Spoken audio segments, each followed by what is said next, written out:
میرے بھائیوں اور بزرگوں، ہم بھی مسلمان ہیں. معمولی حالات میں ہم سوچتے ہیں کہ ہم بس مسلمان ہیں، ہم کو یہ پریشانی، ہم کو وہ پریشانی، کام کچھ نہیں ہے. ایک مسلمان کا حال یہ ہے کہ وہ نماز بھی نہیں پڑھ رہا ہے، اور کلمہ کا کیا حال ہے وہ بھی اللہ تعالیٰ کو معلوم ہے. قدم قدم پر شکوک و شبہات ہیں. اور بات جب شک کی چل گئی ہے تو میں آپ کو متوجہ کرنا چاہتا ہوں کہ ہم لوگوں کے اندر کتنا شک ہے. اور اس شک کی بنیاد آپ دیکھیے گا تو محرم الحرام کی 10ویں تاریخ آنے والی ہے. لکڑی اور بانس کا جو ڈھانچہ ہے، اسی ڈھانچے پر جو ہم لائی مٹھائی چڑھاتے ہیں، ہماری مائیں اور بہنیں لکڑی اور اس بانس کے ڈھانچے سے جو امیدیں وابستہ رکھتی ہیں، جو مرادیں مانگتی ہیں، جو پیک باندھتی ہے اپنے لیے، اپنے بچوں کے لیے، جو صحت و تندرستی مانگتی ہے، بے اولاد عورتیں کوکھ بھرنے کے لیے جو اولاد مانگتی ہے، یہ سب اسی کا نتیجہ ہے. موقع موقع پر اندازہ لگتا ہے کہ ہمارے سینے کے اندر جو ایمان ہونا چاہیے وہ ایمان بھی نہیں تو ایمان اور شرک کوئی جوڑ نہیں.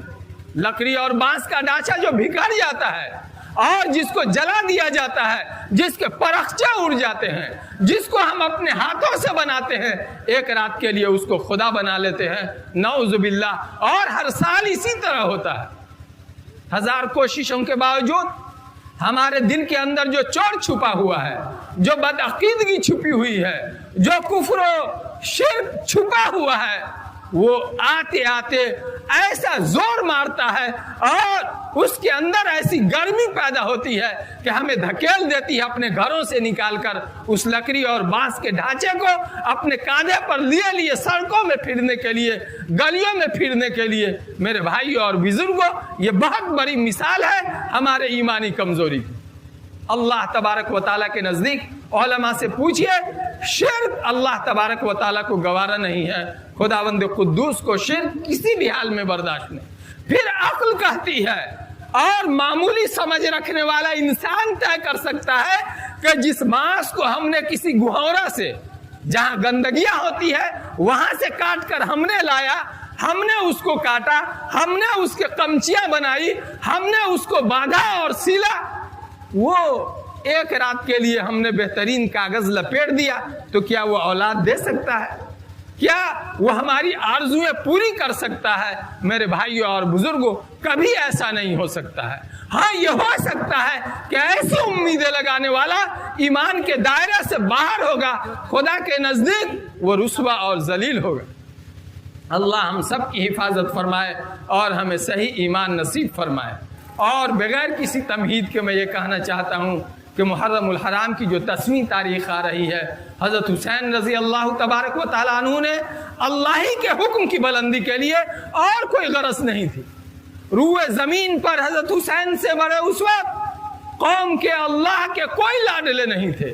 پوری دنیا آپ کے قدموں میں تھی، لیکن اللہ کے حکم کے لیے چاہتے تو کہیں بھی آرام و سکون کی زندگی گزار سکتے تھے، لیکن صرف اور صرف اللہ کے دین کی عزت و سربلندی کے لیے آپ نے سفر کیا ہے کربلا کی طرف، عراق کی طرف. اور جو حادثہ ہوا ہے وہ ہوا ہے.